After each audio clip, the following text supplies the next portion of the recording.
greater Sacramento area. Actually, Leo Biaz showed us some of his our stats from around our podcast, which is expanding wildly and globally and everywhere. Well, not globally. We're trying to get there. But we do have a lot of people in Brazil and Australia. Okay, so we are globally. I missed that. Yeah. The farthest I got was Chile, Texas. Argentina. Yeah, I saw Texas. But yes, Matt George here. Leo Biaz joining me. This is the Cowbell Kingdom podcast. We are live on 92.1 FM KXVS in Stockton, and we are here ready to fill you up, or well, that sounded kind of weird, get you up to date on everything going on. Sacramento Kings, NBA, obviously the NBA playoffs are going on right now. The Kings are not involved. Did you know that? Shocker.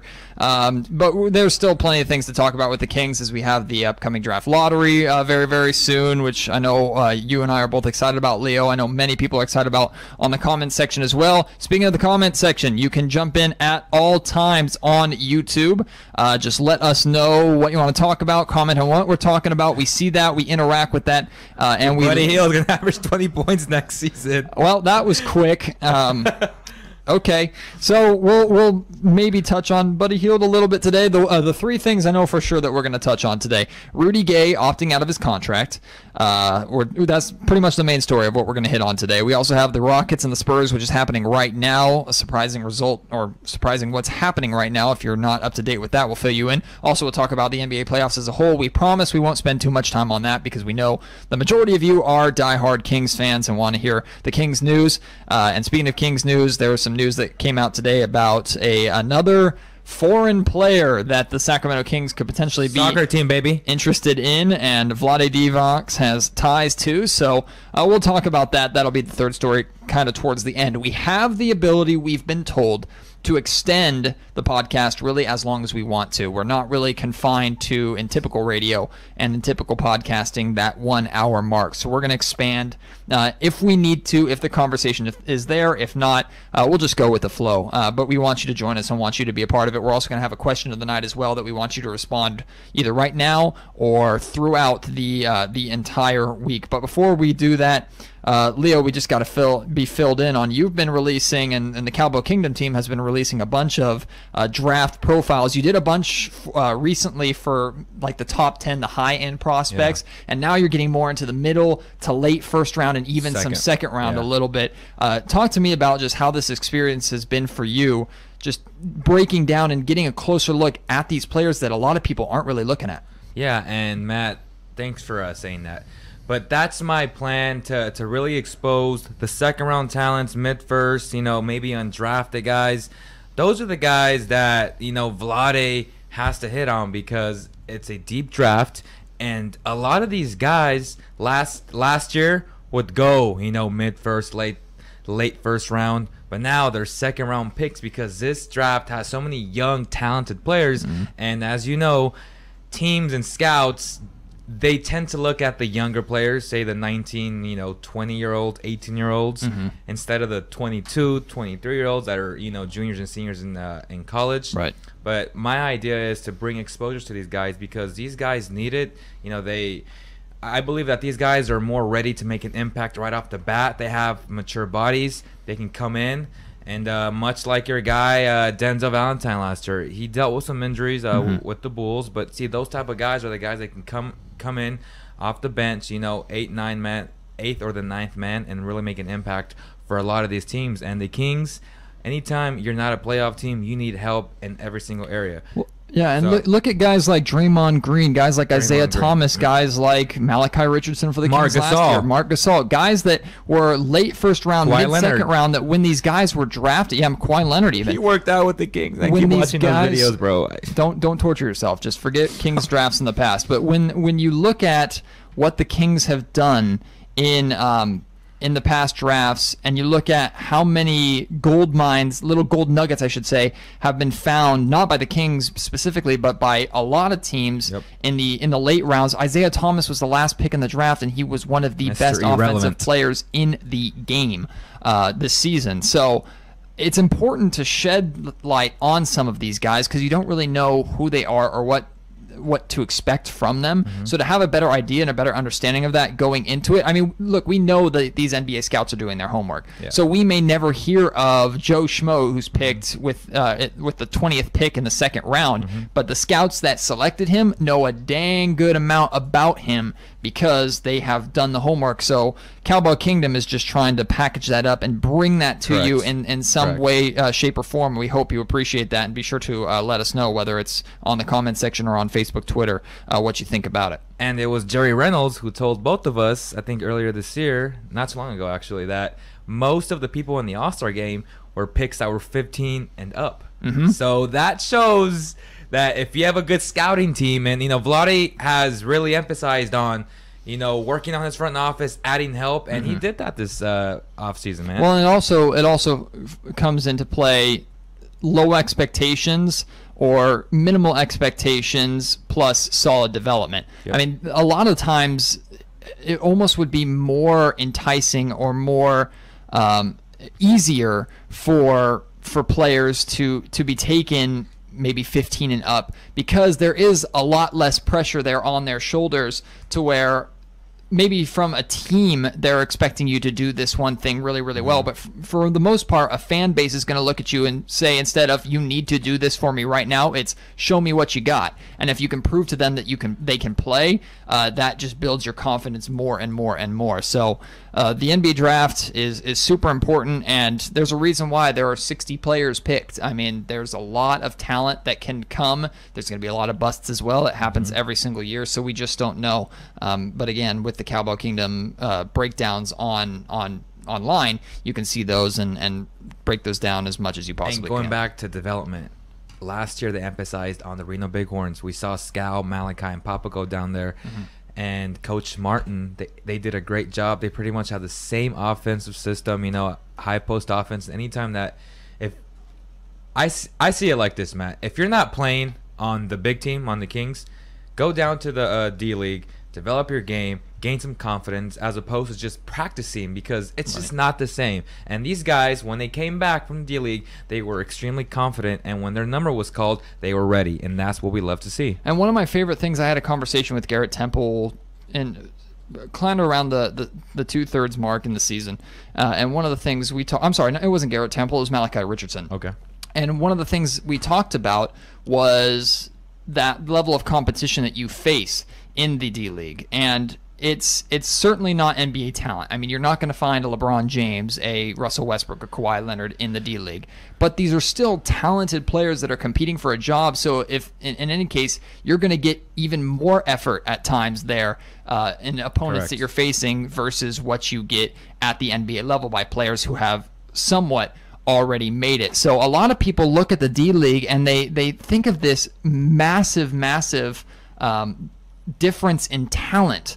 They think it's like going from the top of the pedestal to the bottom of the cesspool, and that's just not the case. The NBA D League, there is a lot of talent there, and there's a lot of hustle and energy and effort and passion there that at times you just don't see in the NBA. And with the exception of the crowd interaction, the D League is a lot like the college game in very many ways. It's almost that tiny little bridge in between the college and the NBA games, of maybe this little feeling of purgatory of I'm kind of here, I want to be there, I was just in the college level. But the NBA D League, I think, has a bad rap and a negative connotation to it, whereas we firsthand saw this season the benefits of Malachi Richardson getting his reps there, the benefits of Scal Labissiere. Scal would not have been the same player that he was coming into and starting all of a sudden getting this playing time if he hadn't at least been getting his reps in Reno. Correct. If he had come and just started playing and just come off the bench and was kind of dry, cold feet, he was just a practice player, I guarantee you he wouldn't have been half the player that he was. And I'll say this much, I've covered the D League for about 3 years now. I can tell you this, a lot of those D League guys are extremely talented, and for the most part, the best D League players are a little bit better than, the 14th, 12th, and 11th man on NBA rosters. But these guys are extremely immature, and that matters a lot, because, even a guy like Anthony Tolliver, who has testified to, I'm not the most talented, but I'm I'm a professional, and I bring my lunch back every single day. Yeah. And he's a good teammate, and that's what NBA teams look for in those spots. 11, 12, 13, 14 guy, right? They may not be looking for that super, super eighth man, super ninth man in the D League, but they want these guys that are good cultural guys.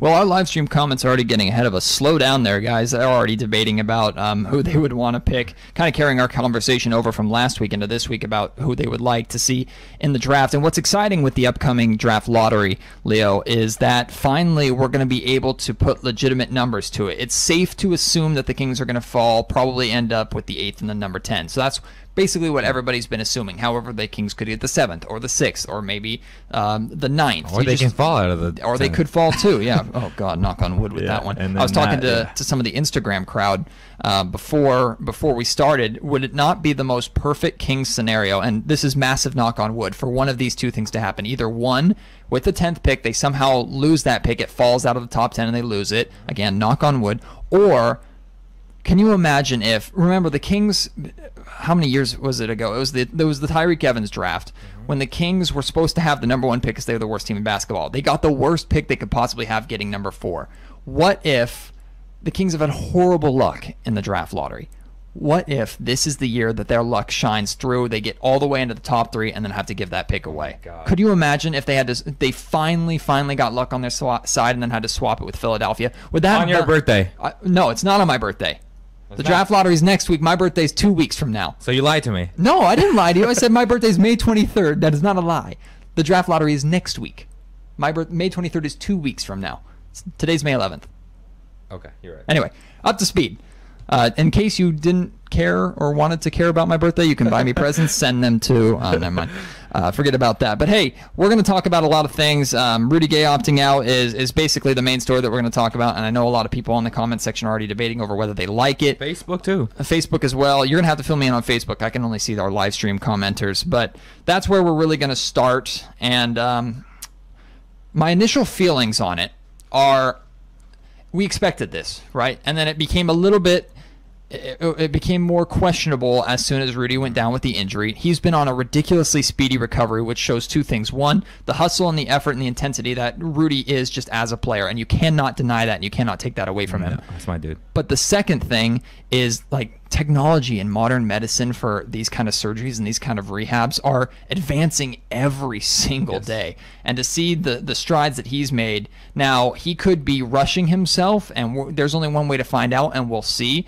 But it makes sense for Rudy to do this in a lot of ways because he didn't like Sacramento. He wanted to go to another destination. And in my mind, he's going to be seeking a contract with at least 2, probably 3 years, so that he does have that safety net in case he comes back this year and is a bust. Now, if he had come back, stayed with the Kings, and was just a shell of his former self, then there's a very good chance that next season could have been his last season. By going out, he's taking a little bit of a risk in the open market, but there's a good chance that he can land himself a multi-year deal, which gives him that safety net, which gives him that ability to breathe and not push himself too hard. And I think that's really important for him. Of course. Prime example last year, Wes Matthews. Was it last year or was it 2 years ago? I think it was 2 years ago. 2 years ago. Right? Yeah. Let's be honest. Rudy Gay is a better player than Wes, right? And Rudy is already running by 6 months in. Like that's ridiculous. And it goes back to our doctors. Shout out to them. The modern day medicine and the technology. I mean, my God, Rudy Gay is running at July. I mean, he's on the court. Right. He's going to be on the court by July, so he'll be ready physically by the beginning of next year. But again, Matt, it goes back to mentally. Will he make the same cuts? Will he jump the same? That's all, those are all question marks. I'm curious to see, and I told you he was going to opt out. It was just, Yeah. Well, we got a little ahead of ourselves here. Matt George, Leo Biaz with you. We're doing our Cowbell Kingdom podcast for the second week, live from KXVS in Stockton. It's 92.1 on your dial if you're in the Stockton area. And one of the reasons why we're able to do this is because of our buddy Dustin here, who works hard to to be a producer, engineer, board op kind of role, very similar to a role I have at KHDK. He works hard, a lot of behind-the-scenes work, a very thankless job at times, and he does it exceptionally well, but he's also very capable of turning on the mic and hopping on himself. Dustin, thank you so much for all you do, buddy. How you doing today? I couldn't have said it better, Matt. All right, he's an egomaniac. Turn off your mic. You're never allowed back on this show. That's it. Your thoughts on the Rudy Gay opt-out? I kind of saw this when we were talking about draft talk last week when we all said Jonathan Isaac's name. That kind of made sense a little bit. Rudy probably wanted a fresh start away from the Kings a little bit, like we saw in Memphis and Toronto. He doesn't last a lot of places for a long time. It's not his fault. Maybe he gets burned out really easily. But I think it was time for him to move on. And I want to see where he goes next because it's the Cavs. The Cavs. We'll talk about that. It's going to be interesting to see where Rudy goes because there's going to be a lot of teams looking for a small forward, and he's big on the market. Yeah. Diego Freitas, I think is how you pronounce your name on YouTube. He says, "Gay is the past; it's the future now." You're absolutely right. He's from Brazil too, by the way. Watching from Brazil. What up, Brazilian? Yeah. I wish I could play soccer like you. Dustin brought up a good point, and he talked about how Jonathan Isaac and last week we had our conversation in our somewhat of a lottery breakdown, and we talked about what fits or what we would potentially like to see the Kings go out and get. And one of the things I said last week is we will know more about potentially the Kings' interest in Isaac based off of what Rudy Gay decides to do. Now, there's two parts to that. The first part is if Rudy had not yet opted out, and the Kings had gone ahead to not draft Jonathan Isaac if he was on the board, that suggests that there's comfort from the franchise, from both sides really, that a deal was going to be done or that he was going to be returning. Since Rudy has chosen to opt out, now there is that big hole at the small forward position that the Kings are going to have to fill, and Jonathan Isaac might just be the answer. To me now, Jonathan Isaac went from a potentially good pick to as close as you can get to a must-have pick if he is available at that spot. I would take him at the 8 if he was available and no other massive slide was taking place, like a Fox sliding to 8, which quite frankly just will not happen. Isaac is something that the Kings could certainly use. A young small forward he's very versatile, and he's bringing up Justin Jackson as well. But those are his combine numbers from today. Yeah, I'll read these out. So his 3/4 sprint seconds, 3.3 seconds is really good. He's got a great vertical, 27 inches. Max vertical leap was 33. His standing leap was 27. Shuttle run 3.06. Lane agility time 10.78. So it's Isaac or this guy if they go small forward. Right, and Justin Jackson. National champion. Exactly, but I prefer Isaac for the major reason upside. His upside and his versatility as a two-way player.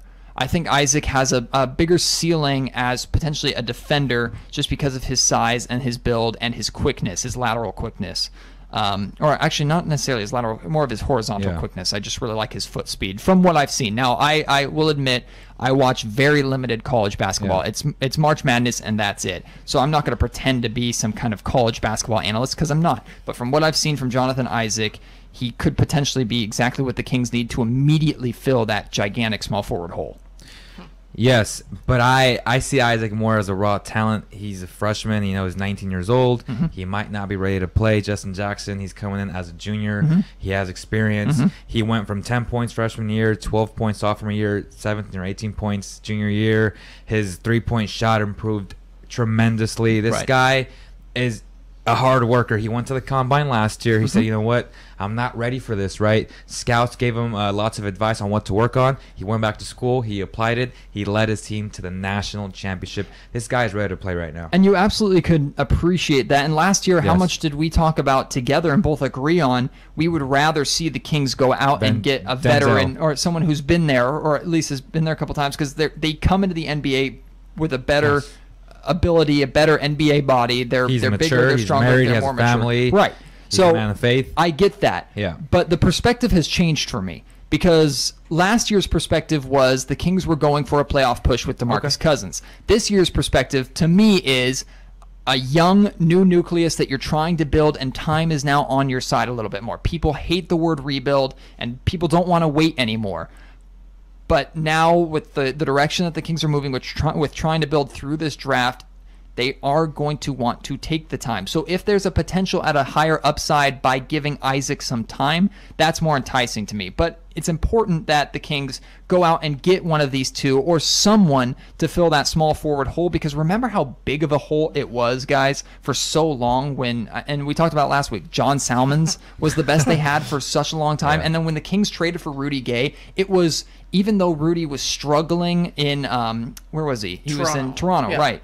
Even though he was struggling so much, it was like celebration here in Sacramento, because finally we had a versatile, offensive-minded, strong, and capable small forward, and I don't want to see the Kings lose that. You guys brought up the draft combine, and I don't know if you guys seen the recent news about Kevin Durant's comments about the draft combine. Don't like them. Ugh. You don't like them? No. Why not? I think that they should show up. I mean, it's an event that we're all accustomed to seeing, and I want to see the Markelle Fultz, the Lonzo Balls, the De'Aaron Foxes of the world at this combine, because that's where they get exposed to an audience that may not be familiar. Like Matt, like you said, he watches March Madness. He wants to see their vertical jump, their leaps, the whole thing, and we don't get to see that right now. No, and the problem I have, the main problem I have with Kevin Durant's comments is the sense of entitlement that comes along with it, right? True, yeah. What he's telling young players is, you've done enough, you're already good enough to get to where you are, stay home, kind of take the easy way. I don't like that, because I don't want a player, if I'm a scout and I show up to the combine and a guy that I'm interested in is not there, not because he couldn't make it or just physically something was wrong, but he chose to stay home because he thought he was good enough, that tells me all I need to know about this player.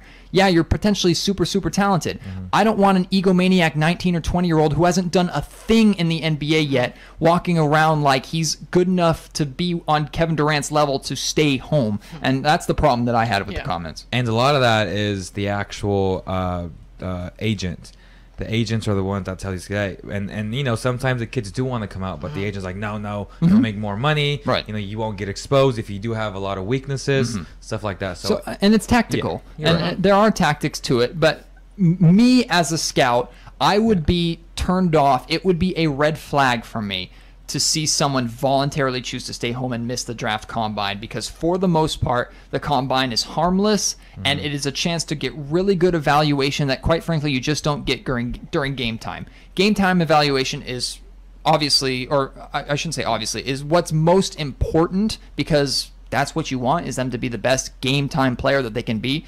But to get this breakdown of who the guy is, plus like Jason Jones of the Sacramento Bee has been tweeting out and reporting all day about just the meetings that are happening at the combine between GMs and players.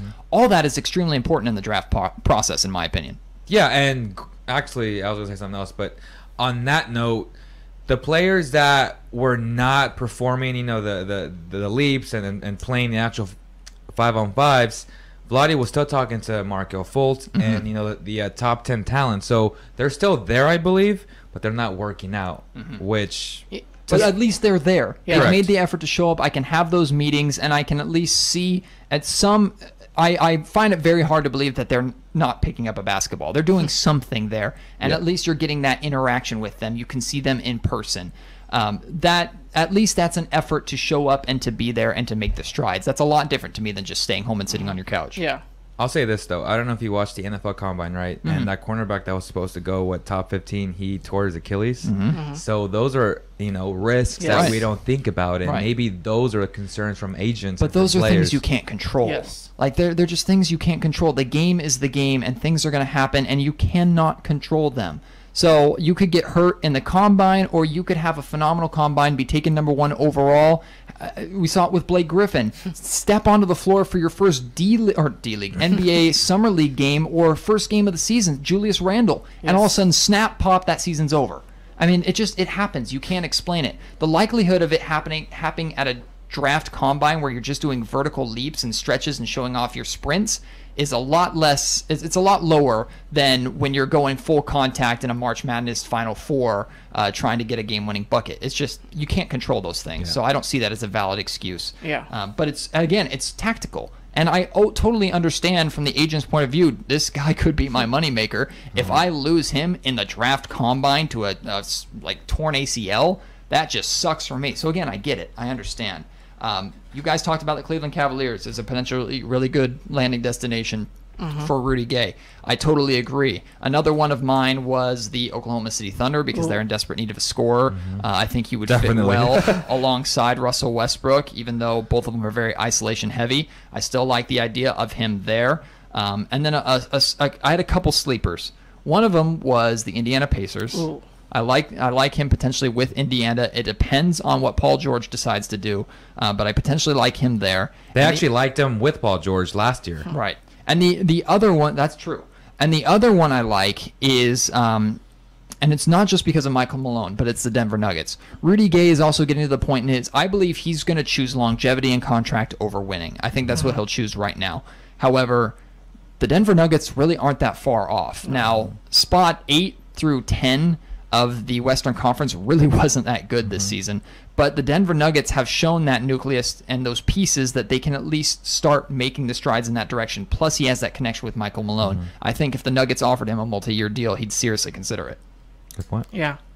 Landing destinations? Oh, you said Indiana. That's interesting to me because the whole Larry Bird situation recently, he's no longer there. So let's see what happens in the front office because that's one place we don't know what's going to happen. The history of it says when Larry leaves, usually it's okay, but he's gone now. So it's who's taking over really that's going to make sure that the Indiana Pacers legacy is kind of intact, that mentality of the basketball organization they have. Also, another one, I'm going to say this, Portland Trailblazers. I don't know why, but Damian Lillard that's a good destination. and CJ McCollum. That's a good one. We seen them. They got swept by the Warriors, but the last 2 years. I'm sorry. No, I was just going to say it'd be interesting to see him up in Portland. And I thought about Portland a lot. The only thing that turned me off to that was the contract that they gave Crabbe. That was the only thing that turned me off because they're not going to pull the plug that quickly on Crabbe unless they wanted to go small and run Rudy at a 4 because they paid Crabbe a lot of money. So they're going to want to try and work that out as best as they can. Yeah. Well, Crabbe's a shooting guard, and Crabbe is coming off the bench for CJ, so Rudy would slide in there. But I think they gave the other guy a lot of money, Evan Turner, which is their small forward. Well, Turner's $75 million, Turner's which is not ridiculous. the future there. I think the Blazers gave Crabbe the contract and the money that they gave him with the idea that they want to try and mold him into that small forward role with a small lineup. That's what I mean. Yeah. To give that kind of money to a bench player, Crabbe has talent. He's not worth that. But they gave that much money to Evans, who's a bench player. No, and that was a disaster. Boston was like, yes, go ahead. Please. Come on, Neil O'Shea. Yeah, really. So, any other landing destinations, sleepers that you might think for Rudy? Sleepers, no, but I think he's going to Cleveland. Cleveland is super enticing. However, Cleveland's not going to be able to offer him that much money. I don't think they'd want to offer him that much longevity either. So 2 years max. That would 2 years, $28 million. That would be a I want to win move. And if he wants to go somewhere to win now, that's what he's going to do. However, I think it will make it really tough on him to make that decision if somehow he's offered a 3-year deal because I think he wants to try to extend his shelf life as long as possible because Rudy, we know how much Rudy loves this game. Yeah. We know how much Rudy believes that he has left in the tank, and he's going to want to prove that. And again, if he only signs a 1-year deal and then is a bust, or if he signs a 2-year deal but the other year is a team option and he just isn't the same player with that knee, or I'm sorry, with what it was the knee, wasn't it? No, at the ACL. He's going to be out of the league, quite frankly. I mean, another team isn't going to take that big of a flyer on them, and if they are, it's going to be as minimal of a contract as they can. So BJ Ortega said, "Don't want Frank Ntilikina. Every point guard that's his size gets moved to shooting guard," and he said, AKA Tyreek. See, it's fun to have these draft conversations, and we had it a lot last week, and I don't want to play dictator here, but I want to kind of put that on hold for a second because we've talked about it so much to the point that we can't really go any further until we know what picks the Kings are going to be selecting with. So I want to wait until we get to the lottery. Once that takes place... Is this next Tuesday? I think it is next Tuesday, so we might even do a live show or something for that. We'll talk about that, and we'll definitely stay tuned with the Cowbell Kingdom Twitter account, Cowbell Kingdom Facebook. It'll be on YouTube as well. It'll be everywhere. You won't miss it if you follow Cowbell Kingdom. But until then, let's try and put the draft talk a little bit on hold. I know comment section are going crazy on it. That's totally fine. I'm not going to tell you guys what to talk about. But on here, I want to open up another conversation topic to the live chat, wrapping up our Rudy Gay conversation, but we'll carry this out through the rest of the podcast if we see things that come up. For the amount of struggles that Rudy Gay had at times in Sacramento and ultimately it not really working out as best as we would have liked, there were some pretty cool Rudy Gay moments and some pretty cool stories and interactions that we were lucky enough to have with Rudy, and that fans were lucky enough to have with Rudy. So if those come up and you want to share those, just moments you remember of Rudy, things that he did. I remember in particular, and it's a weird reason why I remember this. This was before I was working at KHTK, and it was the night that Peja Stojakovic had his jersey retired, and the Kings were playing the Oklahoma City Thunder. And I think this was the first year that maybe I was an intern at KHTK at the time. And my buddy and I were sitting there. We went to the game to see the Peja ceremony.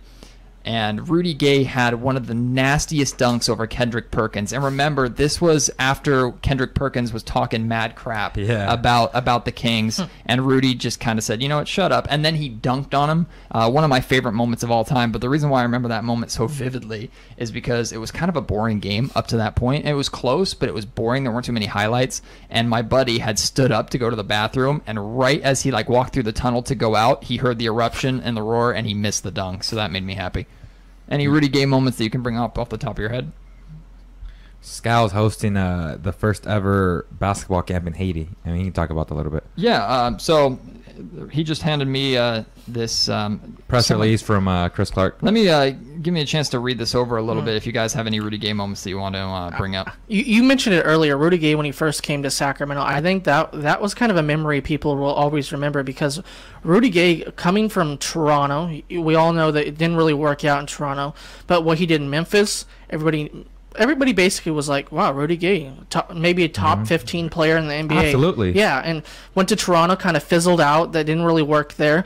Because DeMar DeRozan was the exact player, but just 3 inches shorter. Then the news of him coming to Sacramento, it's like, well, yeah, we actually got a great player now. And I just think that moment will always say, wow, the Kings kind of made an impact, basically bringing a good player in Rudy Gay, and everybody's going to remember that for a while, because we all remember those years were lean, and Rudy Gay kind of put smiles on people's faces. Yeah, and my favorite moment was when he invited me to his basketball camp in Rockland, and I had the chance to do an exclusive with him, and that was fun. I got to know him on a personal level. I think he had just came from Spain from the NBA Cares program. I got to know his manager, Devin, which is, this guy is a great dude. I got to know him, and he's a great human being, and I wish him the best. Yeah, plus I think we all can agree how awesome it was to see him playing for Team USA. Absolutely. That was great. It was just good to see him out there. He looked comfortable. He looked like he was having fun, and that was a good summer for him. I think people forget how good this guy is. He is. He's very talented.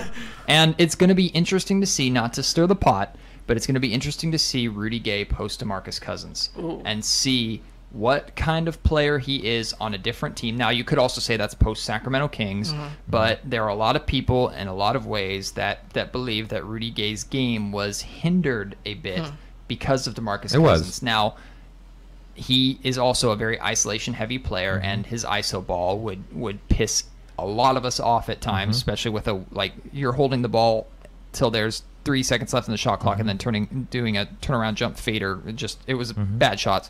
But anyway, you gave me this press release, and this is just an awesome story. So yeah, Sacramento Kings, Scal Labissiere is to host a basketball. That's the game he plays. Basketball camp. The orange thing you put in a basket. He's going to host a camp in, I'm going to butcher this, Port-au-Prince, Haiti. And that's awesome. And he's going to be hosting 50 of the top high school basketball players in the country and coaches in the country as well. It's going to be July 19th through 21st. He said, quote, "This will be my first time back home in 7 years. I'm blessed to be in a place now where I can give back to my Port-au-Prince community. And this is just the start of more free Camp Scal, S-K-A-L, events in the future. I look forward to sharing some of the basketball and life knowledge I've gained over the years." We've told you how many times how great of a person that Scal is and how great of a guy that he is. And he's already learned so much and been willing to give back so much to the community. That was one of the best qualities of DeMarcus Cousins. And a lot of people were worried, man, are the Kings going to have someone like DeMarcus to potentially fill that community role? Scal is Yes. absolutely potentially the guy. So is Anthony Tolliver, depending upon if he comes back. So is Garrett Temple. You talk about that. AT's having an event on May 22nd. Yeah, Bayside Church, Bayside in Church. Roseville. Rockland. Or Rockland, I'm sorry. Well, it's technically Granite Bay. One of the three. Who cares? It's there. And, Vlade talked a lot about building a culture guy's locker room, and Scal fits that mold absolutely completely well. Someone on the chat said the time he dunked on Beverly, and that had Drake out of his seat. Do you remember that? I don't remember Drake being there, but I remember the dunk. And Yeah, I remember he was there. I remember because we played it over and over and over and again, Yeah. G-Man's call on KHDK, to the point where it got kind of old. But no, disgusting dunk. And Rudy had that bounce. I mean, we didn't get to see it as much later in his career as he started to become more of a away from the basket mid-range kind of player. But man, did he have that bounce. Another thing, my favorite thing about Rudy Gay, and this is totally selfish, he's really good in NBA 2K. Is he really? Oh, he is really good in NBA 2K. He is a mid-range jumper machine, and there's always one play where... Oh, in 2K. I thought he was the good 2K player. I'm like, when'd you play him? Well, he might just be. No, but his character... in 2K. In 2K, Okay, in the video game, he's really, really good. And there was this play. Now, picture this as a scenario, because we never saw it. But there was this play that I would always run in NBA 2K 16. And DeMarcus Cousins would come up to the elbow, set a screen for Rudy Gay, and it would be a good screen because DeMarcus is a big man, and guess what? Wide open lane for Rudy Gay, dunk 2 points. Try it with Papa G now. Well, I mean, I don't think he quite has the attributes of DeMarcus Cousins in NBA 2K. But it's a shame we didn't see that two-way play between the two of them, because I have a feeling that could have been a lot better than what it was. But that's as far as I'm going to get. But yes, Rudy Gay was really good in NBA 2K. I enjoyed the hell out of him. Let's talk about, should we talk about the new guy that's rumored to come to the Kings? We'll talk about that. Okay. We'll do that at the end of the show. But yes, be sure to share some of your favorite stories or moments involving Rudy Gay. It can be anything. We want to hear 'em. I have an NBA update real quick. Uh-oh. The San Antonio Spurs Oh, yeah. defeat the Houston Rockets 114-75 Unbelievable. with no Kawhi Leonard. Yeah, no Kawhi Leonard, no Tony Parker. Can you bring up the stat line for Yeah, me? hold on one second. For what James Harden finished with, because Jeez. I thought for sure in Houston the Rockets were going to be able to close this game out, or going to be able to at least push Game 7. Well, me the too. leading scorer for the Spurs real quick was LaMarcus Aldridge with 34 Yeah, points. he balled so tonight. He balled 12 tonight. rebounds. Yep. And let's go to the leading scorer for the Houston Rockets was Trevor Ariza. And, There's the problem. Yeah.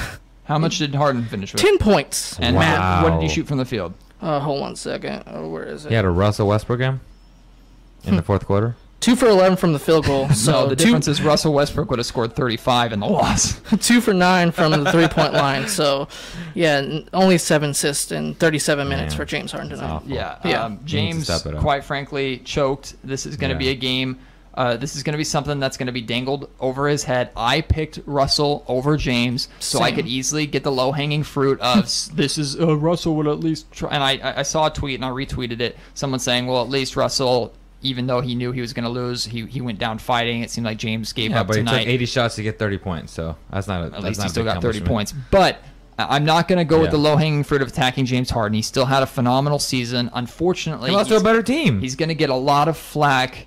Well, but that's the thing. Were the Spurs really better without... A little they, bit. they have Greg Popovich. With Kawhi, they're better. And LaMarcus Aldridge stepped up. But with Kawhi, they're better. with the size and the age of Pau Gasol, he should not be able to keep up and be He's able to still good, contend. though. No, Don't he is. He respect is the still man. good, but Ryan Anderson is younger and is a stretch forward that should be able to take him away from the basket, so he shouldn't be that much of a defensive liability or defensive attribute, I guess, for the San Antonio Spurs. Ryan Anderson, 0 points tonight. Exactly. So, yeah, There you in go. 25 minutes. I mean, it's Wow. and it's team wide. It's not just Yeah. James, but James to get 10 points is inexcusable. And Just had a bad game. The wrong bad game, though. Game no, 6. it is the wrong bad game Yeah. to have. Again, I'm not going to dig at James because what he did was phenomenal. People are going to use this as further I told you so, I told you so for Russell Westbrook. I'm not going to do that Yeah. just because that's not the point. The Rockets beat the Thunder. And the Rockets only scored 11 points in the fourth quarter, by the way. And they only there- scored there 18 it points is. in the second quarter, Yeah, right? so, yeah. Yeah, and what did they shoot from the field? I'm curious because they Hold on, let me probably... go to team stats.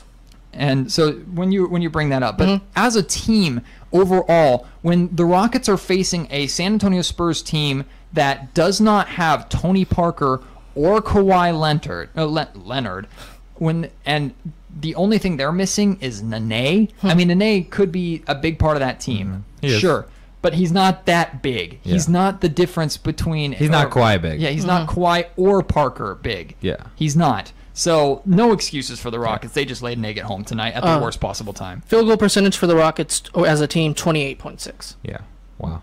And I'll compared say to 53.1 they by live the and Spurs. die by shooting. Yes. They are an offensive team, And that's Mac D'Antoni's system. Yeah. When they score, when they hit their shots, they hit 35, maybe 40% of their shots tonight, and suddenly it's a 2-point game. Like that's the kind of team that they are. But if the shots aren't falling, they're not going to play defense, so they live or die by it. Unfortunately, they tonight got killed on the rebound wise, 60-37. Well, they always yeah, get true. Shots. That's what happens. So, but yeah, that was a blowout for the Spurs win. Spurs move on. But I'll say this: the Rockets lost the series last game. They had a chance to close it out in overtime. They had 5 straight bad possessions. And they lost it there. And Old Man River, Manu. Yeah, Manu. Who, by the way, had 11 points tonight. Yeah, he may have won the series, or at least had the series winning play, I would say.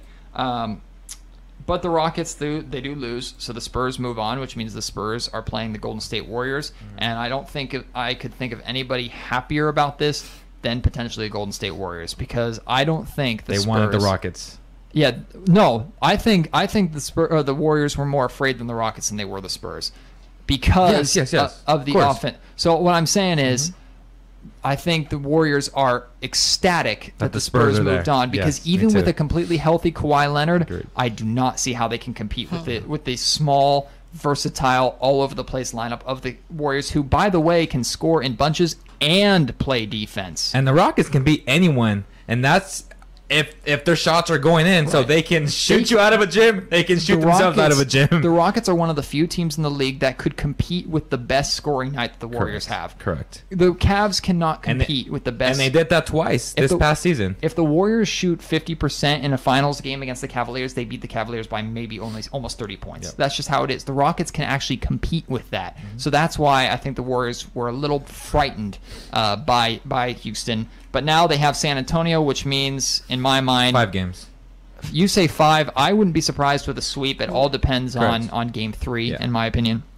But we will definitely have to wait and see. And I hope I'm wrong, because I hope the Spurs beat them, but they're not going to. So that leads us to the Celtics and the Wizards. Finally, Boston stepped up, and finally, what happened? Something happened. Series, huh? It's been awful. Yeah. But finally, it happened for Boston. What needed to happen? Someone not named Isaiah Thomas stepped up. Avery. And he's capable of doing that. Avery's really Jay good. Crowder's capable of knocking down 3-pointers. Al Horford has been somewhat non-existent in the scoring column. They have players that can step up and that can be good, who have been non-existent in these playoffs, and it's just been the Isaiah Thomas show. Finally, Isaiah had someone help him. That is the team. Maybe not completely. That team still, even with Avery Bradley having that good of a night and Isaiah having a good night, I still don't think they beat the Cavaliers. Of course but not. People They're buy gonna get in. swept. That entire team buys in. Yeah. And they are the one. That's why I said Boston, in my mind, is the team that has the best chance. Well, by as best, a you mean whole. sweep? 1 game at best? No. As a team, as a whole, if everybody's buying in, and they don't have to be putting up 20 points, but everybody's buying in and playing hard and playing their game and doing their role, correct, they can compete with Cleveland. We have not seen that yet. They are the best team in the East that can play, but they won't beat Cleveland. them. No, I don't think anyone is beating Cleveland. No. That's what leads me to my question. Is it inevitable? I mean, is it inevitable? Unless someone gets drastically, like LeBron gets hurt, Kyrie gets hurt. Yeah. As we stand right now, barring injury, it's is it Cavs, inevitable? Warriors. No. Yeah, it's Cavs Warriors for the 3rd straight year. And then who wins? The Cavs. I'm saying the Warriors. In 7. The Cavs in 7. I don't see how the I don't it's see hard how, to pick. I don't see how KD wins this by doing what he did, because Karma's going to get him. I'm just saying. Yeah, the basketball gods are real at times, but man, the Warriors are unstoppable when they need to be. I understand it's. And so are the Cavs. Well, but they're undefeated. Are the Cavs unstoppable, or is LeBron James unstoppable? Because LeBron can step up when he needs to and put the team on his back. Kyrie is the most clutchest player out of any player on the Warriors or the Cavs. So yes. Kyrie is a phenomenal player, By far. but he has not. He's clutch. I think he would have problems or issues against the Warriors that we have not seen in these playoffs. I don't think he's faced anybody in these playoffs yet that will give him the challenge that the Warriors will give him. Whether Absolutely. It's going 7. I'm just saying, I think they'll beat them in 7. I have to pick the Warriors, but this is the first year. I'm tired of seeing LeBron in the finals. I just am. Why? But this will be because I'm sick. I so want fun something to watch. different. It's kind of redundant. At this point, you're absolutely right. Charles Barkley was right when he said the NHL was way better playoffs than the NBA the other night. At this point, it's what's the point of watching when you know what's going to happen already until the finals? Before. Like, I just want something new. I appreciate LeBron for who he is. Well, you better hope that somebody good goes to the Bucks, because the only team that can beat that team are the Bucks. And we'll see. So we'll see in the future with because that. Giannis is knocking on that door, LeBron.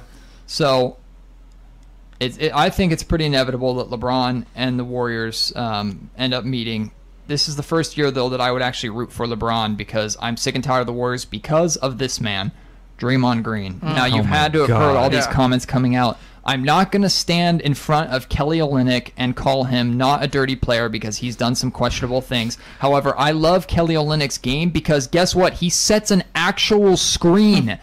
We watch games all the time, and it's just bad stick-your-leg out slip screens. And you know who's guilty of this? Everybody on the Kings roster. Draymond. Too. But Draymond. we watched it all season long happen with the Kings. Except for every Papa. team. Nobody knows how to set a good screen.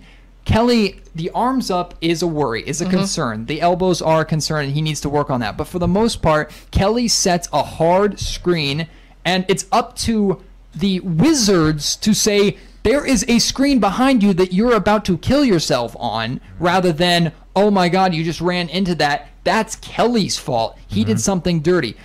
Kelly does exactly what everybody, Karl Malone, the Bad Boy Pistons, this is what they all used to do every single game in the NBA 10 years ago. Today, a hard screen is considered dirty. So for Kelly Olynyk to do what he did, I can't excuse him pulling down Kevin Love's arm. I can't excuse him throwing elbows or diving at players' feet. I'm not going to defend him because of that. I just don't think he's as dirty as they make him out to be. But when Draymond Green comes out and says he's a dirty player that I don't respect, after less than a year ago repeatedly kicking Steven Adams in the balls, in the groin, you got to be kidding me. It's a joke. It's absurd. Draymond Green just continues to open his mouth and say stupid things, and he's the definition of the biggest hypocrite in the NBA. He's the Warriors' mouthpiece. He's their Don King. Nobody else on that team likes to talk besides Matt Barnes. You're right. That's the only person that's really getting him attention, because he wants to make that team, basically, he's the guy you put on there to rattle the cages. We see this in other sports. And he's good at it. He's very good at it. Since it's kind of weird, because at Michigan he was the star of that team, and now he's no longer the star. But he is a star the way he likes to run his mouth, and also the way he likes to he likes to talk. So that this is the only way we're going to see Draymond Green, not his ability on the court as we did at Michigan State, but by running his mouth. He is an extremely smart player too. He is. So you can't tell me that he doesn't know exactly what he's doing. He's by getting in saying somebody's this. head. And then he comes out and says the absurdity of the Cavs. He's disappointed in the competition that the Cavs have faced so far, that people haven't stepped up. When the Warriors are beating teams by the biggest margin in these playoffs, and it's not even close. And they don't even have their head coach. And it's absurd. Like, you literally were on the team that's won the most regular season games in history, and somehow you can still find a way to complain. It's like Warriors fans. And they beat the Jazz without George Hill twice. And he's taking swipes at everybody. Charles Barkley, anybody who matters. And then he goes out and says, oh, the media just ran it for a headline. You're dang right they ran it as a headline, because you said that the Cavs have not faced quality opponents when you are on the Golden State Warriors. No wonder the fan base of the Warriors, I'm about to offend to a lot of people here, no wonder the fan base of the Warriors is the exact same way. How, like, the second week in the season, what were they saying? Oh, potentially trade Klay Thompson because they need a big man. These people, they won 72 games, and they bitch and moan and complain, and I don't understand why. And they have Zaza. I'm joking. And the Warriors have made Zaza All-star. look well. He's an all-star, Yeah. right? He always made the all-star team, right? He's making David West look sane, and David West is on that team. If Zaza is on an all-NBA team, I'll quit my job. Yeah.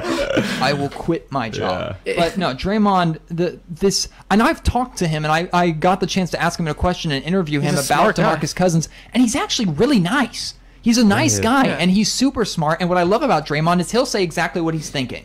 He does not have a filter, and most of the time, I love that about him. How much of that has rubbed off on Kevin Durant we've seen lately? Oh, Because we all remember what the rumors last year. Why did Kevin Durant go to Golden State? Draymond. So how much has he been hanging out with Draymond? Because that Utah series with Rudy Gobert, we kind of see Draymond coming out in Kevin a little bit. I'll say this, though. Yeah. Kendrick Perkins said that Westbrook and Durant are talking now, and that he might go back next year. I don't know about that, man. But they're talking. Who cares? Hey, is that a close possibility of him going back to OKC? If Kendrick Perkins is the number one source, I'll believe it when I see it. Anything Kendrick Perkins say, I seriously, immediately I was throw joking over my about it, shoulder. yeah. No, I mean, it could happen. Yeah. It's very possible. We saw LeBron do it with Cleveland. No one thought that was going to be possible after they were burning his jersey in Cleveland. Yeah. He is hated in Oklahoma City, but he could easily make a triumphant return. How will the fans' reaction to that be? That'd be interesting They'll love too. it. They would just Yeah. buy him cupcakes Yeah. instead of calling Buy him him a cupcake. cupcakes. So Draymond Green, he says this stuff. He knows what he's doing, but he's a moron and he pisses me off. But is he really a moron? No, I think he's a cerebral assassin in a lot of ways. So He's such a good player. Yeah, and he's a great player. Yeah, He would great not be player. the player that he is if he was on any other roster. Yeah. But for what he does and who he is right now, absolutely, he is a damn good player. So quick predictions, really quick, because we got to move on here. Quick predictions for Celtics Wizards. How Game 6 goes, how the series ends. Ooh. I think Wizards will win this, and I think Celtics will take it at home.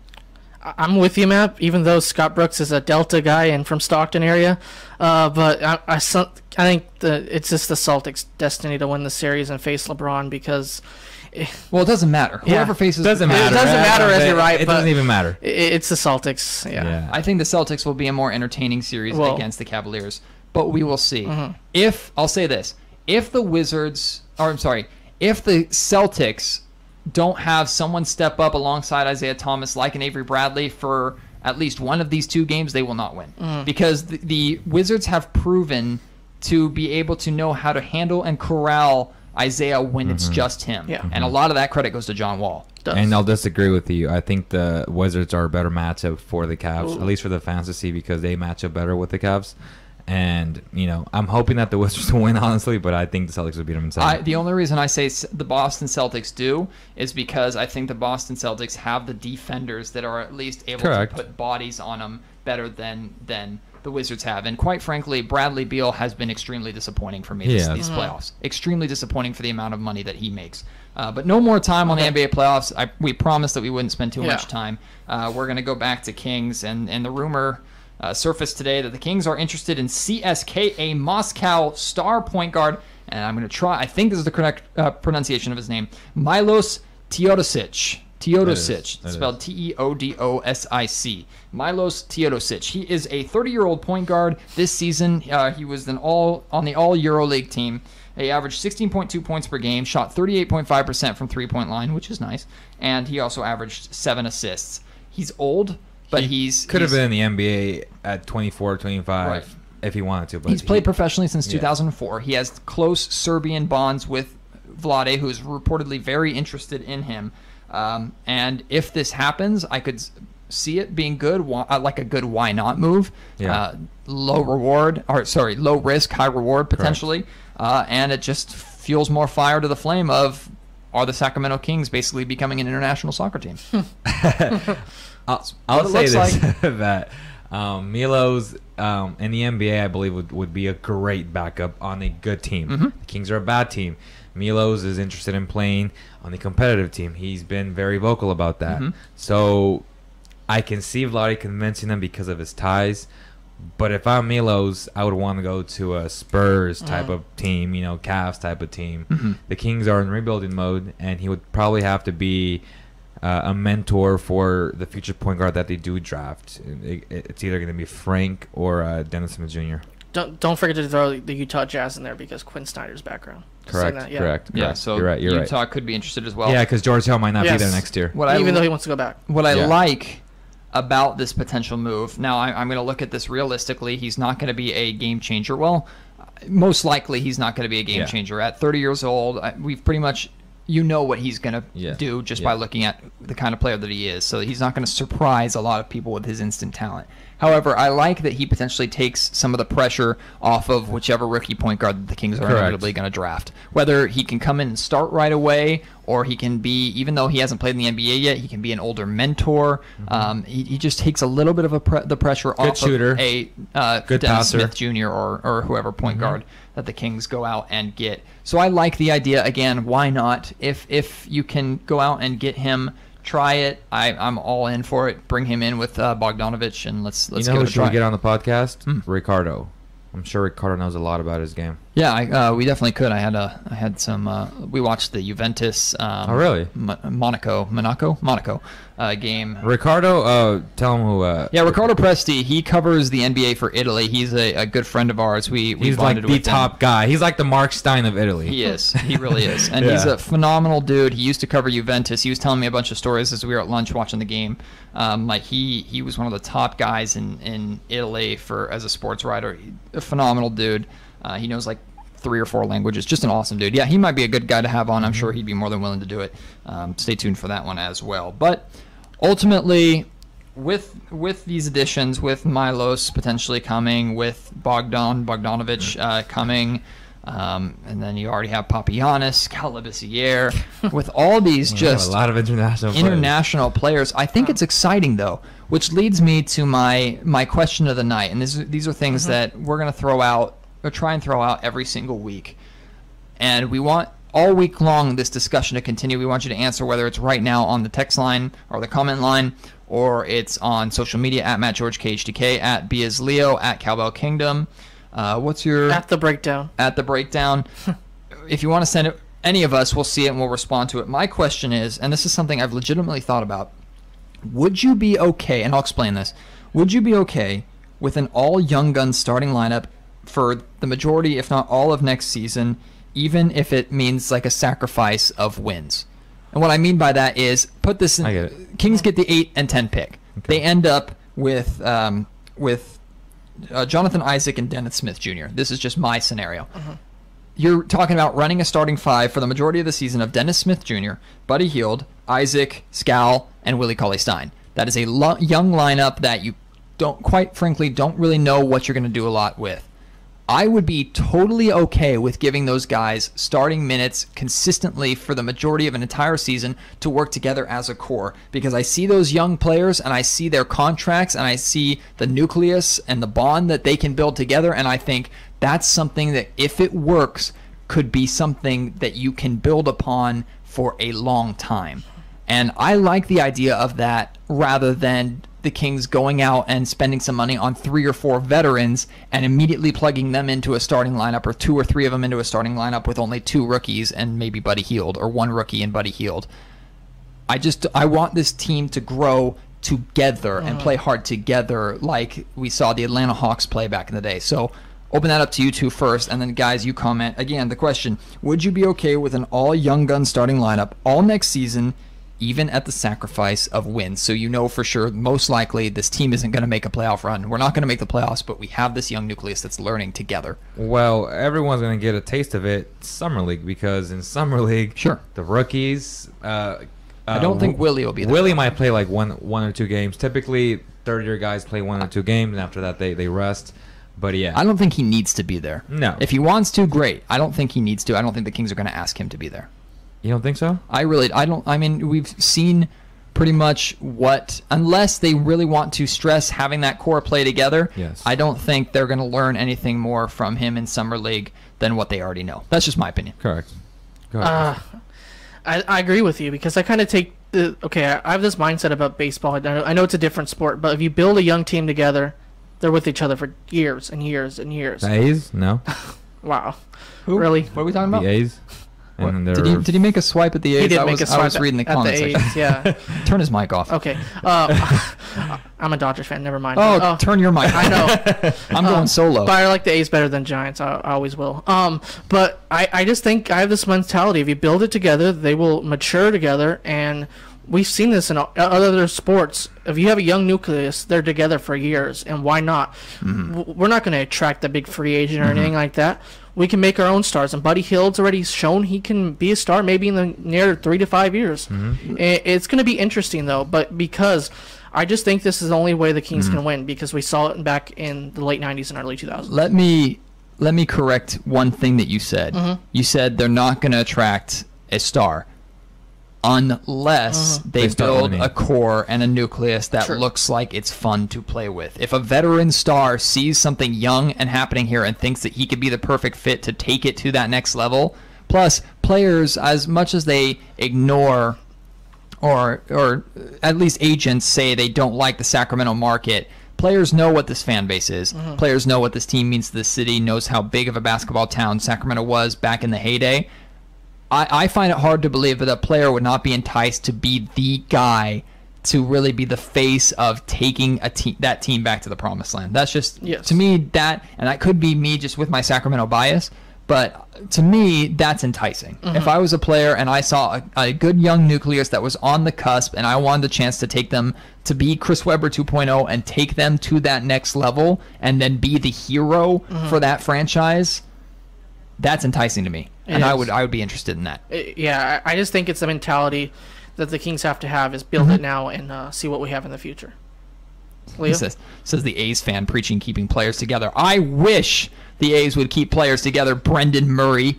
Because if they did, they'd be a lot better. Well, I mean, I'm an A's fan, so Josh Donaldson, trade him for peanuts. Hey, he played here. And I had his jersey, bro. He played here at Banner Island Ballpark. Okay, we're getting sidetracked, but rule number 1 of being an A's fan, never buy a jersey with a name on it, unless it's yours. I have a Mark Ellis jersey at home, though, I think, somewhere. Okay, like Eric Chavez, Mark Ellis, the classic A's are I have that black, that black uniform they wore for a couple years. The old throwback. Yeah. Anyway.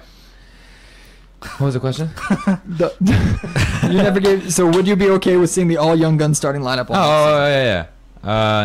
All right. No. Okay, moving on. No. Because I'm a competitor and I want to see some wins, Matt. So I'm okay if they mix it up with veterans, and I'm in the minority when it comes to the way you build a winning culture is by having solid vets that can contribute on the floor. And if you don't have that, I can see these young guys just not, put it together, execute, and so forth. So, yeah. So I agree. I think Coach Dave Yeager agrees with me because we have the same philosophy on that. Well, I think there is a healthy balance to be found, and Yeager is definitely capable of finding that balance. What I mean by the veteran side more is if Yeager got maybe 2 or 3 or 4 vets that he really liked and did the same thing as we saw for the first half of this season, where his vets basically some more G-Temps, right?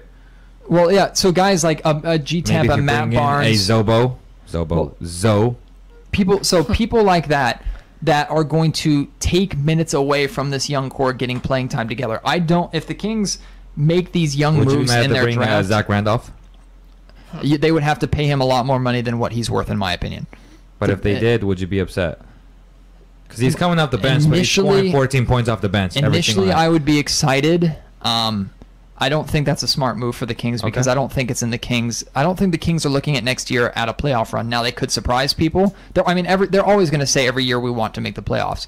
But as opposed to last year where it was playoffs only or failure, and then they obviously broke that up towards the end of the season, this year it's build a young core that we can be proud of. And I honestly believe that is the mindset. Now, that could change depending upon if this team comes out with this young core and they have a couple good veterans and they win 15 of their first 25 games, then suddenly it's, okay, change it, we're going for it, or we really think we have a shot at this. But entering the season, I would rather see the Kings stick with their young core as much as possible, add a couple of veteran pieces that are guys that complement that young roster, and then run with that young roster as much as possible and give them as much playing. They cannot get away with drafting Jonathan Isaac and then not playing him until the second half of the season like Scal. They can't. They can't do it. So if they pull a Portland Trailblazers from 2 years ago where nobody expected them to make the playoffs, then do you trade for Oh, yeah. for a veteran And at the All-Star break? At that point, well, it depends on how much you're willing to give up. So I would not give up my core that got me there to get a veteran to potentially go for it. But if this team is in the conversation and not just like hanging on to the 8th seed, but like legitimately contending, not for a championship, but legitimately contending for 7 or even 6, then you start to think about, okay, what veteran piece can we add right now to potentially just get us into that playoffs and get us to compete and give us something to build upon? Because playoff experience is extremely important. Correct. We want these young guys, even if the Kings lost in the first round, even if they lost, they got that playoff experience, and that's good. But as of right now, that's not the mindset for the franchise. The franchise right now is, like I said, build a young core, a team that we can be proud of. And then if it happens to work out that way sooner than expected, then you go, okay, change the mindset, we're going for it. I agree with Matt. It's a plain, simple thing. You have to build this team, and you could attract some of these free agents or trade pieces with some of these young guys. We see this all the time, and with the Spurs recently, kind of, where you build this young core, and for years we've seen this dynasty. So anything can happen like this. Well, we're wrapping up and approaching an hour here pretty quick.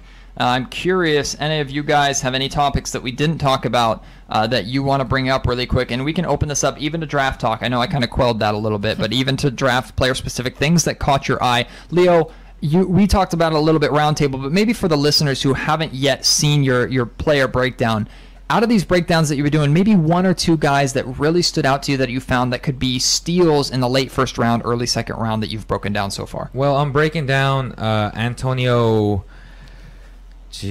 Blakeney from LSU. He played with Ben Simmons, who was the number 1 pick overall last year. He decided to stay 1 more year in school. He is a sophomore. He's 20 years old. He is excellent in pick and roll, offense and transition. He's a great spot-up shooter.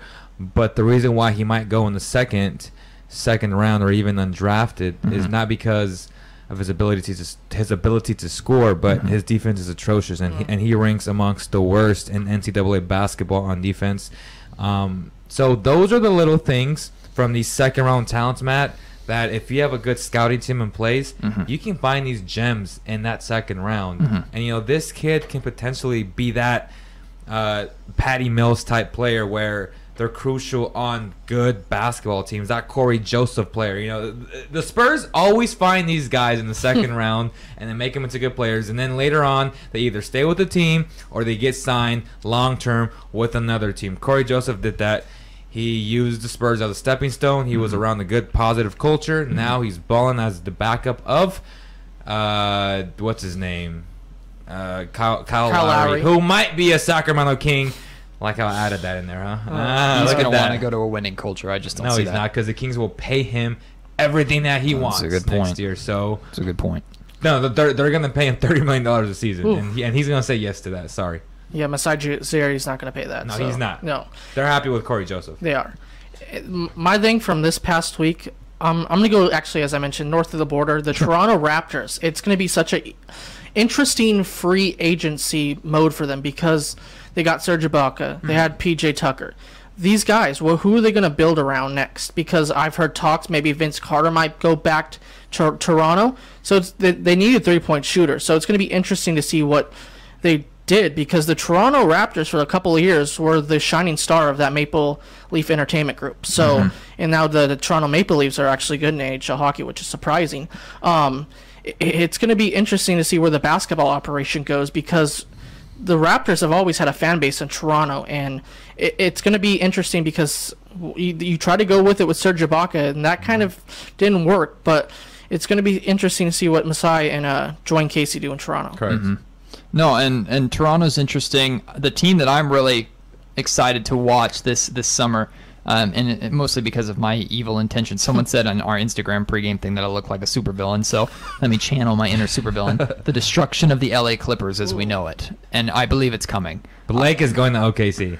That might, Spoiled. I agree with you I there. know. Honestly- I've been saying that for a while. He's an Yeah. Oklahoma guy. and that makes a lot of sense. Yeah. Honestly, I think the destruction of the Clippers is coming, and I think And the even- Kings are rising. Even Doc Rivers isn't safe, honestly. I think I agree Doc, with you there. Doc may be on the chopping block as well. I think Orlando's open too, so yeah, for Orlando Doc. looking at Griffin from the Cavaliers. and a lot of people are pinging Chris Paul to the Spurs.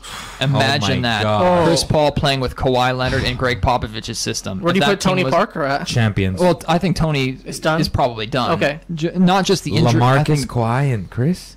Champions. yeah. And Yeah, Pau definitely. Gasol for at least another year. Yeah. Because he's not going And anywhere. Greg Popovich. And Manu's only 1 year deal, so He'll come back. Right. Hey, coach. Yeah, he's like, please. Please.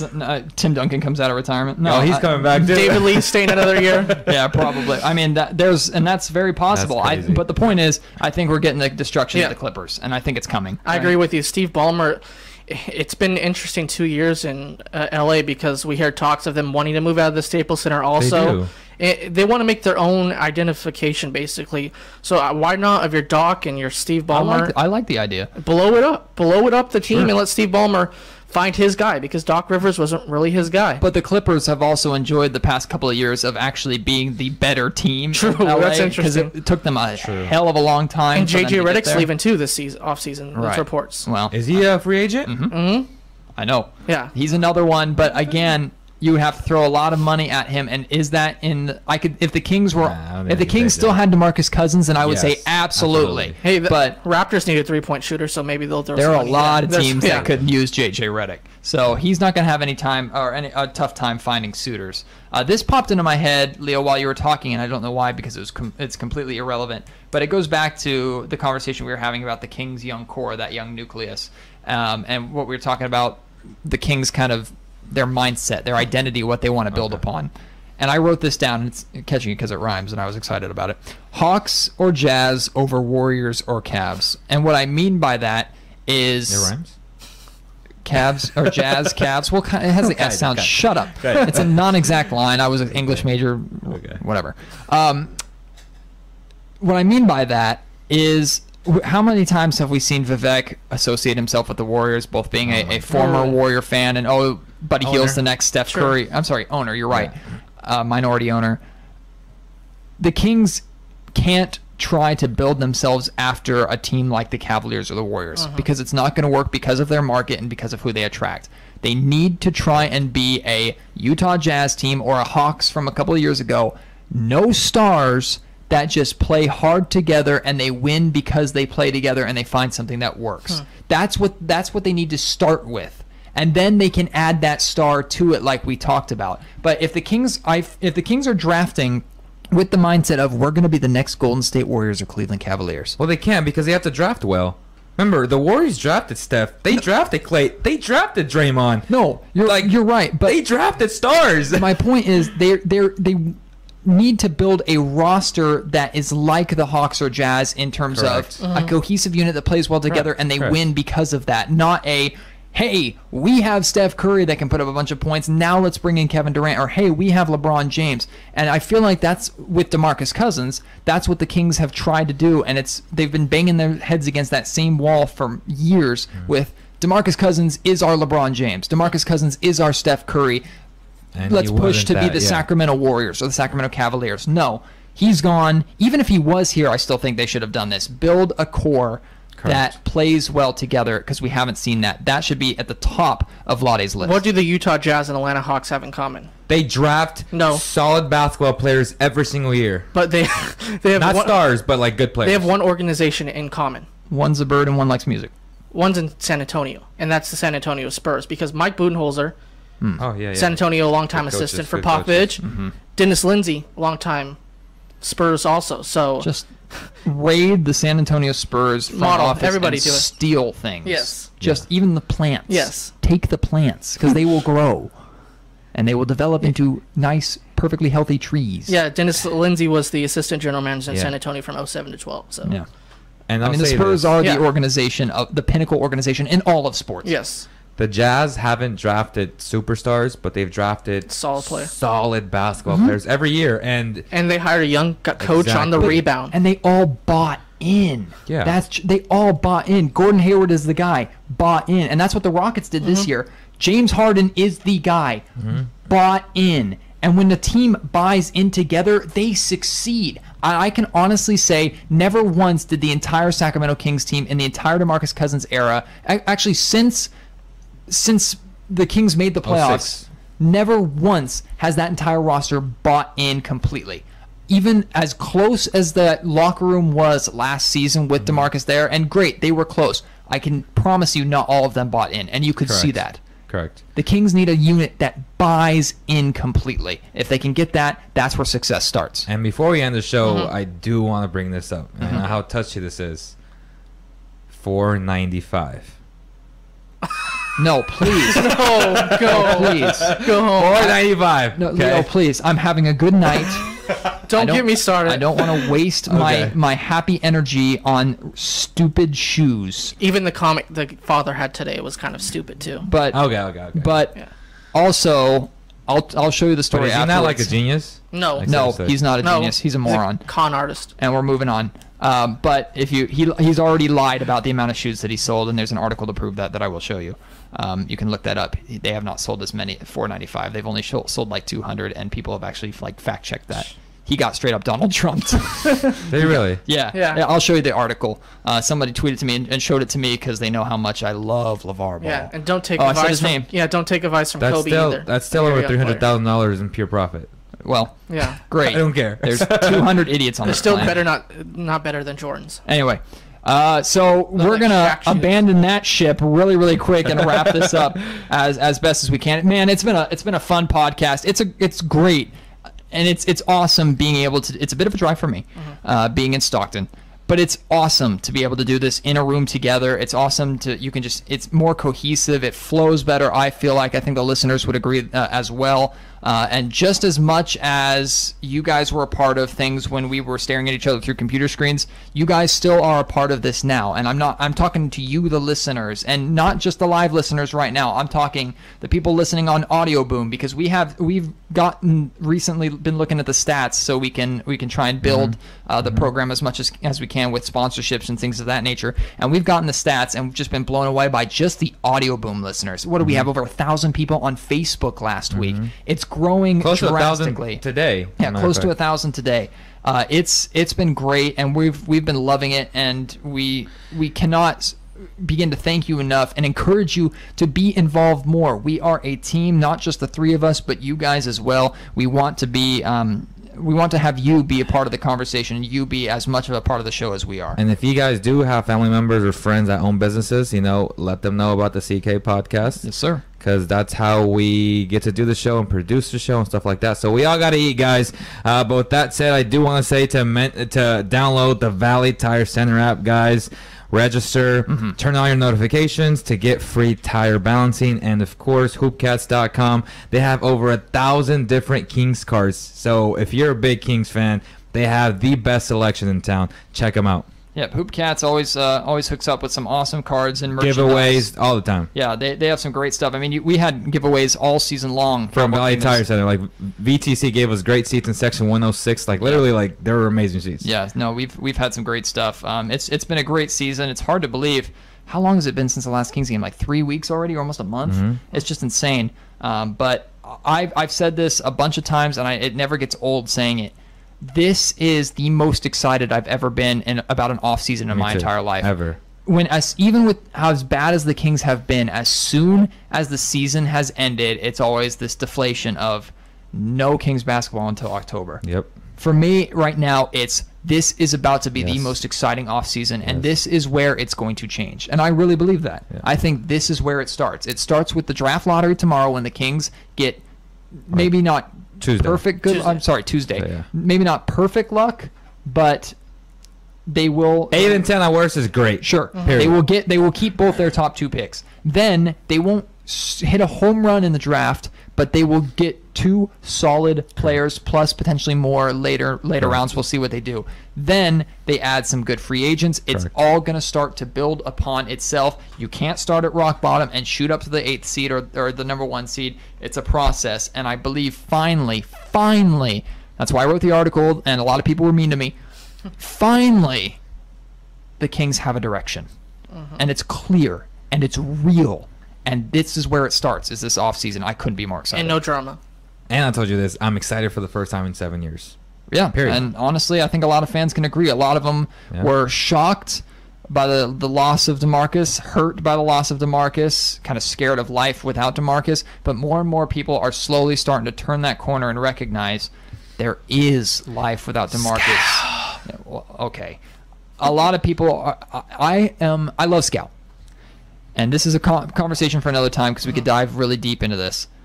But I am not ready to put that much pressure and that much hype into Scal because I want to see him continue to improve this summer and then even more so at the start of next season. If we get to the midway point of next season and he's massively improved over even what he did last season. He's averaging 15 and 10. And he's doing it consistently and he puts on weight, then yes, now I'm ready to talk to him about potential all-star.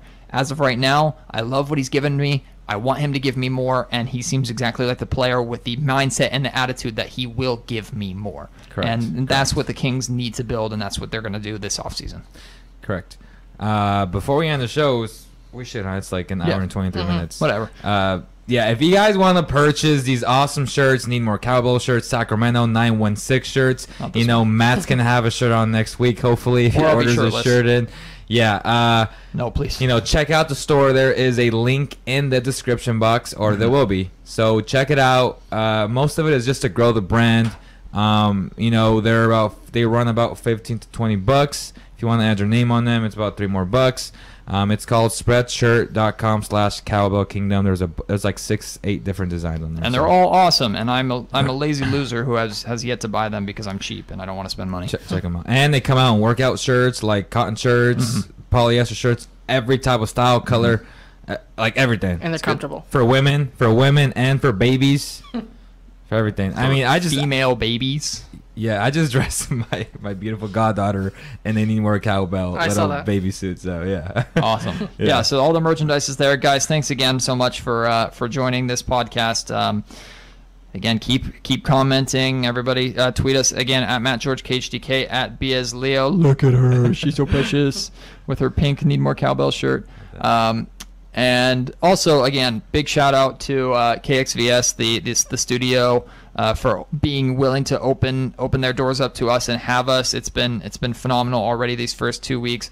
Big thank you to Dustin, who's not only engineered this for us and helped arrange this to happen, but has honestly become part of our team. And I'm excited to continue to have him along and see where we go with that. But for my partners, Dustin and Leo, my name is Matt George. Guys, thank you so much for a fantastic podcast, and we will see you hopefully next week. Keep an eye out. We're going to release something about potentially doing a live show involving the draft lottery, so keep your eye out. Facebook, Twitter, everywhere. You will see the news. We will not let it get away from you.